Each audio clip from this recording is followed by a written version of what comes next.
'Cause I don't give a fuck what you say. Yeah, I'ma do shit my way. So you can go kick rocks, I'ma stack bricks up, build what I want to make.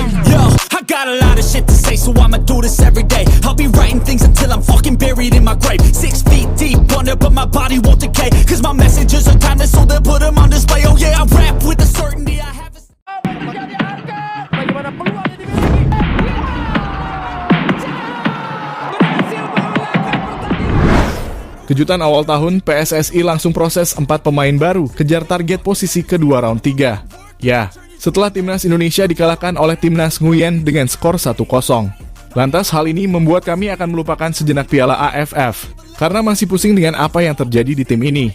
Namun kita juga pasti menantikan kualifikasi Piala Dunia, dan tetap mendatangkan para pemain keturunan dirasa sangat tepat untuk mengisi kekosongan yang ada. Seperti halnya yang telah kita ketahui, sudah ada 3 pemain yang sudah sah bertemu dengan Pak Erik dan tinggal mengurus berkas yang harus dipenuhi. Tim Given dan Gion Mark sudah bersalaman dan mengurus segala berkas untuk disumpah menjadi warga negara Indonesia. Adapun pengambilan sumpah dari pemain tersebut bisa jadi berbarengan dengan Ole Romani pada awal tahun nanti. Dan tunggu dulu, masih ada satu nama lagi yang juga bakal ambil proses menjadi warga negara Indonesia, di mana ia adalah Jairo Riedewald, gelandang tangguh berpengalaman yang sanggup mengisi tandem Tom Jaya dan Ivar Jenner di Timnas Indonesia andai dia akan bergabung. Tentu saja, dengan masuknya 4 pemain tersebut akan menjadi gebrakan baru di awal tahun ini, dan bukan tak mungkin jika tim Geven dan Gion Mark akan dicoba untuk Coach Sint menjadi pelapis di 4 laga round ketiga nanti. Hal yang bisa dimaksimalkan agar Indonesia bisa memaksimalkan 9 poin dan bisa menempatkan di posisi kedua klasemen round ketiga yang dirasa sangat mungkin terjadi. I'm never looking back, 'cause I made a life that's passionate. A college graduate suppressing all his talents, yeah. He found a way to go and change, become an advocate. For taking control of your life, go out and battle. And you think you have a dream, then act on it. Get after it, get out your head and fucking capture it. You got one life to master it. Don't give up on your future. We all start losers. We're all late bloomers, gotta struggle through the sewer. What you say? Yeah, I'ma do shit my way. So you can go kick rocks, I'ma stack bricks up, build what I want to. Ya, di tengah jalannya Piala AFF yang dinilai gitu-gitu aja membuat PSSI terus mengencar untuk mencari pemain keturunan yang akan bergabung ke Timnas Indonesia. Karena kita ketahui Piala Dunia sudah di depan mata, dan sangat disayangkan jika disia-siakan begitu saja. Jika lolos ke Piala Dunia kali ini, mengapa tidak dimaksimalkan gitu? Itulah sebabnya PSSI terus mengejar untuk mencari asa agar Timnas Indonesia bisa lolos ke Piala Dunia. Tidak ada waktu lagi untuk bersantai-santai. Dan hal itu yang dilakukan oleh PSSI yang terus menggenjot untuk mengisi kekosongan yang ada di Timnas Indonesia, termasuk salah satunya ialah posisi striker murni. 'Cause I don't give a fuck what you say. Yeah, I'ma do shit my way. So you can go kick rocks, I'ma stack bricks up, build what I want to make. Yo, I got a lot of shit to say, so I'ma do this every day. I'll be writing things until I'm fucking buried in my grave. 6 feet deep under, but my body won't decay. 'Cause my messages are timeless, so they'll put them on display. Ya, tidak ada lagi. Dan sudah mepet. Karena salah satu cara untuk bisa memperkuat lini-lini di Timnas Indonesia yakni dengan mendatangkan para pemain keturunan berlabel Grade A. Karena kita pun tidak menampik jika adanya para pemain keturunan dan kerja keras semua pemain pelatih serta pengurus federasi sehingga sepak bola Timnas Indonesia bisa sampai di fase ini. Tak lain juga halnya dengan adanya para pemain keturunan. Terbaru untuk kedatangan pemain baru di Timnas Senior, yang sudah pasti yakni akan datangnya sosok striker seperti Ole Romani. Sedangkan di Timnas U20, Timnas Indonesia akan kedatangan tim Geven serta Gion Marks. Akan tetapi menurut kabar terbaru yang disebut oleh Pak Arya Sinulinga, jika kemungkinan besar Geven dan Gion Marks tidak akan memperkuat Timnas Indonesia di Piala Asia U20 2025 mendatang. Hal itu lantaran proses naturalisasi keduanya tidak akan selesai tepat waktu karena padatnya agenda DPR RI serta mepetnya batas akhir pendaftaran pemain diketahui upacara tersebut.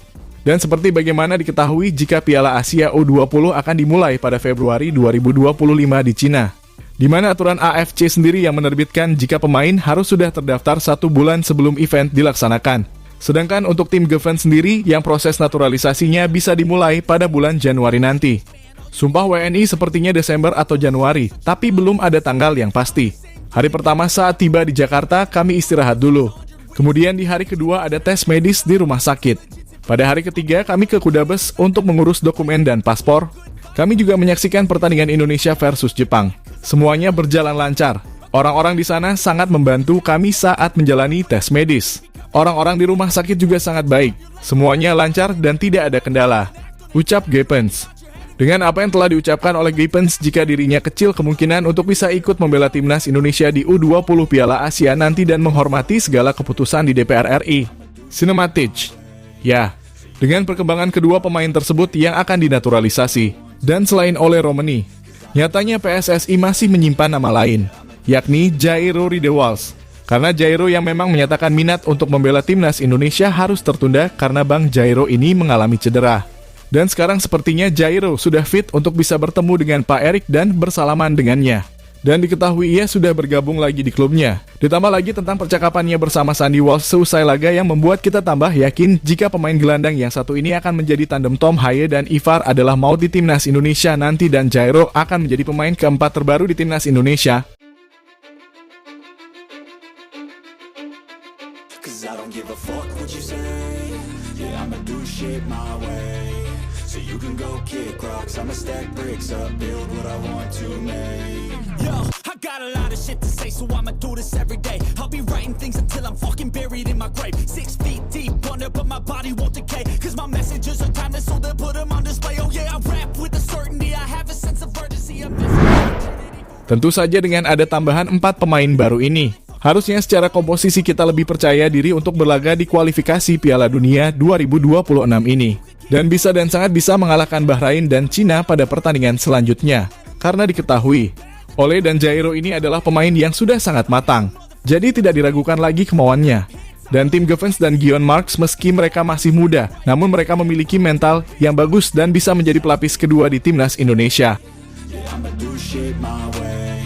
So you can go kick rocks, I'ma stack bricks up, build what I want to make.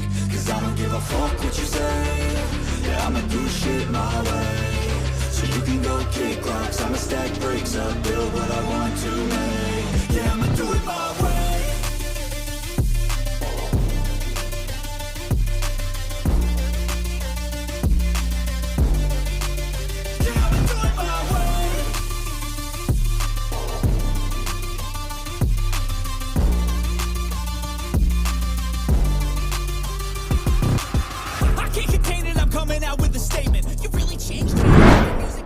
Ya, dengan segala apa yang terjadi, semoga saja segala proses yang sudah dijalani PSSI berbuah manik dan bisa segera tercapai. Entah itu untuk tim U17, bahkan di timnas senior sekalipun semuanya bisa mencapai target yang diinginkan. Dan untuk timnas senior sendiri, seharusnya apa yang telah ditargetkan oleh PSSI dengan melihat para pemain yang akan hadir. Katanya untuk mengoleksi 7 poin, bahkan 9 poin bisa terrealisasi. Karena mengingat kita akan bermain di kandang sendiri dan itu akan menjadi kekuatan tersendiri. Karena banyaknya dukungan dari supporter timnas Indonesia yang akan hadir di Stadion GBK akan meruntuhkan mental tim seperti Bahrain dan Cina yang kemungkinan besar akan dibabat habis oleh timnas. Penutup bermain melawan timnas Australia yang pastinya kita bisa juga untuk mengamankan 1 poin. Dan untuk bermain melawan timnas Jepang, ya udah deh. Yang penting bermain maksimal dan semangat aja. Karena melawan tim Samurai Biru yakni bermain di kandangnya sendiri.